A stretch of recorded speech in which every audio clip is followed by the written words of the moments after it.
Mahfud MD sebut tantangan pemilu 2024 mencari pemimpin baru yang kuat dalam pemberantasan korupsi.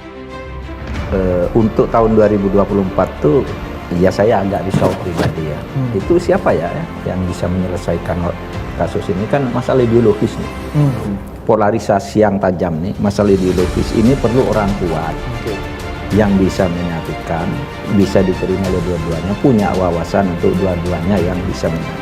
Jadi kalau secara implisit Pak Mahfud mau bilang ya Presiden Jokowi udah nggak mampu, itu artinya pembantu-pembantunya juga udah nggak mampu, ya bubar aja kan, supaya ada pengganti baru.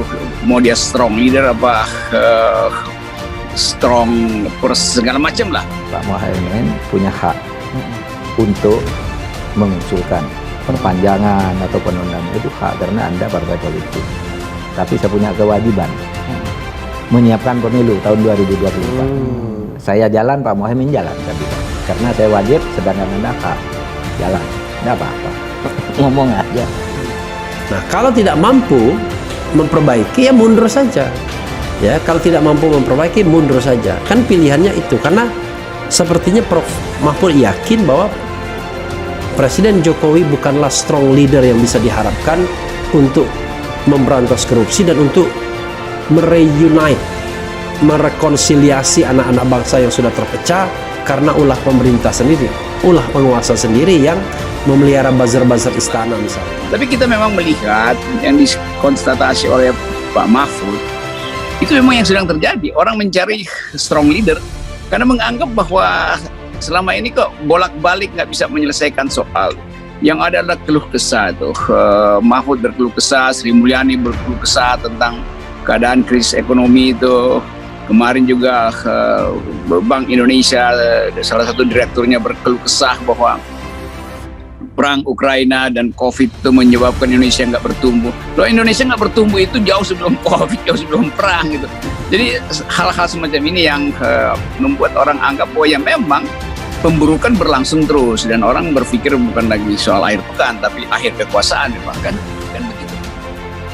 Menteri Koordinator Bidang Politik, Hukum, dan Keamanan Mahfud MD menegaskan dalam konteks pemberantasan korupsi dan integritas, mencari pemimpin baru yang kuat adalah tantangan yang dihadapi dalam pemilu 2024. Namun demikian, ia mengatakan hal tersebut tidak ada hubungannya dengan penilaian kalangan tertentu yang mengatakan pemerintahan menyerah dan gagal. Hal tersebut menurutnya karena sudah banyak kemajuan yang dicapai. Selain itu, kata dia, pemilu 2024 sudah pasti dilakukan dan tidak ada penundaan. Hal tersebut disampaikan Mahfud saat menyampaikan keynote speech dengan topik menjaga integritas bangsa pada webinar sosialisasi survei penilaian integritas SPI yang diselenggarakan KPK pada Rabu 27 April 2022. Ada dua tantangan besar yang harus dihadapi oleh Indonesia tahun 2024, yakni polarisasi sub-ideologi dan pembelaan ikatan primordial dan lemahnya penegakan hukum, termasuk maraknya korupsi karena birokrasi kita ini integritasnya lemah. Ini tantangan kita dari waktu ke waktu, bukan kegagalan pemerintah saat ini, kata Mahfud dalam keterangan resmi tim Humas Kemenko Polhukam RI pada Rabu 27 April 2022. Menurutnya, persoalan integritas ini adalah tantangan dari waktu ke waktu, bukan hanya pada era Presiden Jokowi, tetapi juga era Presiden SBY, Presiden Megawati, dan Presiden Gus Dur. Sehingga lanjut dia, 2024 harus disiapkan pemimpin kuat yang demokratis agar Indonesia tidak lagi menghadapi keadaan integritas yang lebih buruk. Kita tidak menyerah dan terus memperbaiki. Pemerintah saat ini tidak gagal sebab menurut survei Kompas, indeks kepercayaan publik naik 73%. Tertinggi sejak 2015, indeks penegakan hukum dari 49,1 pada 2019 menjadi 65 pada Maret 2022, kata Mahfud. Lemahnya penegakan hukum, lanjut dia, telah menggerogoti lembaga-lembaga hukum dan mengancam integritas keutuhan bangsa, meskipun penegakan hukum saat ini jauh lebih baik dari tahun 2019.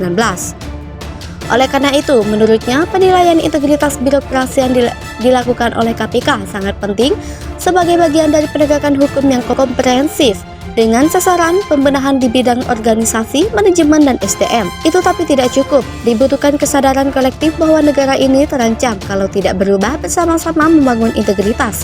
Jika ini tidak dilakukan, maka masa depan kita masih dipertanyakan, kata Mahfud. Pemerintahan Jokowi dinilai gagal dan lemah. Mahfud MD bereaksi, itu ngaco. Menteri Koordinator Bidang Politik, Hukum, dan Keamanan Menko Polhukam, Mahfud MD menepis berita hoax yang menyebut bahwa pemerintahan Presiden Jokowi gagal dan lemah. Berita hoax tersebut ternyata muncul usai Mahfud MD memberikan pernyataan bahwa Indonesia membutuhkan pemimpin yang kuat. Pernyataan itu ia sampaikan dalam sebuah wawancara dengan Total Politik yang bekerja sama dengan salah satu media daring. Akibat dari pernyataan itu, muncul berbagai berita yang menyebut bahwa ia telah menganggap pemerintahan Jokowi gagal dan lemah. Menanggapi banyaknya berita hoax tersebut, Mahfud MD akhirnya memberikan klarifikasi melalui unggahan terbaru di Instagram pribadinya. Mahfud MD membantah tegas bahwa pemerintah gagal dan lemah.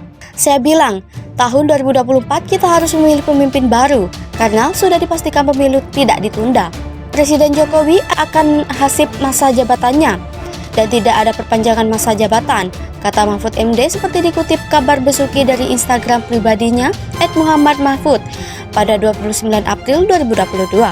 Mahfud MD menjelaskan bahwa maksud pernyataannya yang menyebut bahwa Indonesia membutuhkan pemimpin yang kuat adalah dalam konteks pemilu 2024 di mana Presiden Jokowi tidak bisa maju lagi sebagai capres atau cawapres. Kita harus mencari pemimpin yang kuat bukan karena pemerintah Presiden Jokowi lemah atau gagal, tetapi karena memang ada agenda konstitusional yakni pemilu untuk memilih presiden dan Pak Jokowi tidak ikut kontestasi, jelas Mahfud MD. Lebih lanjut, mantan Ketua Mahkamah Konstitusi MK ini juga menyebut bahwa berita yang menyebut pemerintahan Jokowi gagal hanya karena tidak bisa mengatasi masalah korupsi dan penegakan hukum sangat ngaco. Menurutnya, dua masalah tersebut sudah diwariskan oleh presiden sebelumnya ke presiden yang sekarang, sehingga tidak bisa dikatakan jika pemerintah gagal dan lemah. Dua masalah itu sudah diwariskan dari presiden ke presiden, sehingga tidak bisa dikatakan hanya terjadi sekarang. Untuk kemudian menuding bahwa pemerintah sekarang gagal, itu ngaco, ucapnya. Mahfud MD bahkan mengatakan bahwa kepuasan dan kepercayaan publik kepada Presiden Jokowi justru naik lebih dari 73% dan menjadi yang tertinggi selama 7 tahun memerintah. Tahun ini tingkat kepuasan publik terhadap pemerintah Jokowi justru tinggi. Survei Litbang Kompas dan dirilis awal Maret 2022 menyatakan kepuasan publik adalah yang tertinggi selama 7 tahun pemerintahan Jokowi dan mencapai lebih dari 73%, terangnya. Tak berhenti di situ, Mahfud MD bahkan memberikan kritik tajam kepada para penyebar hoax yang menyebut bahwa pemerintah Jokowi gagal dan lemah. Para pembuat dan penyebar hoax itu, kalau menurut istilah agama, adalah pemakan bangkai, pungkasnya. Tokoh Tionghoa Leo Sukarisma kerap menyuarakan pendapat dan kritikannya terhadap kebijakan yang dibuat penguasa apabila kedapatan tidak berpihak pada rakyat. Sebagai tokoh publik, Leo Sukarisma mengaku lebih menyukai suarakan pendapat terhadap segala sesuatu yang tengah dibutuhkan oleh rakyat Indonesia. Leo Sukarisma memiliki prinsip hidup, berani bergerak dan melawan terhadap suatu penindasan serta ketidakadilan yang berdampak bagi seluruh kalangan rakyat Indonesia. Jadi saya lebih senang apa yang dibutuhkan oleh masyarakat. Ini kita suarakan, ada ketidakadilan kita bunyi, ada penindasan kita lawan, kata Leus dikutip dari kanal YouTube Refli Harun pada Jumat 29 April 2022.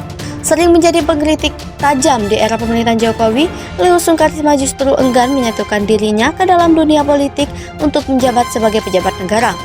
Padahal Leo Sukarisma dikenal sebagai konglomerat turunan dari negeri sendiri, namun diakuinya hingga kini tidak pernah memiliki impian untuk menjadi seorang pejabat negara.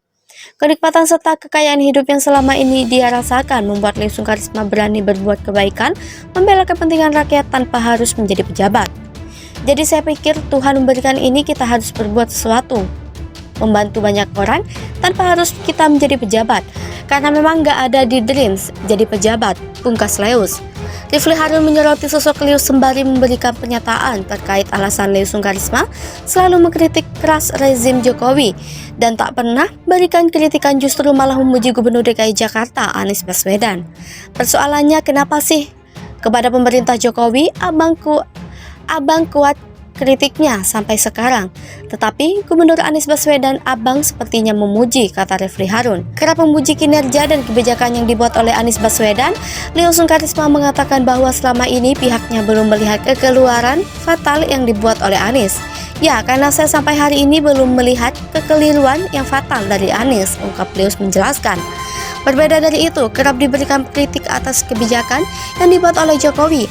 Lius Sungkarisma membantah bahwa ia bermusuhan dengan Jokowi lantaran Lius pernah menjadi pendukung Jokowi saat naik ke Gubernur Jakarta. Kalau Pak Jokowi sebetulnya saya juga nggak pernah musuhan sama Pak Jokowi.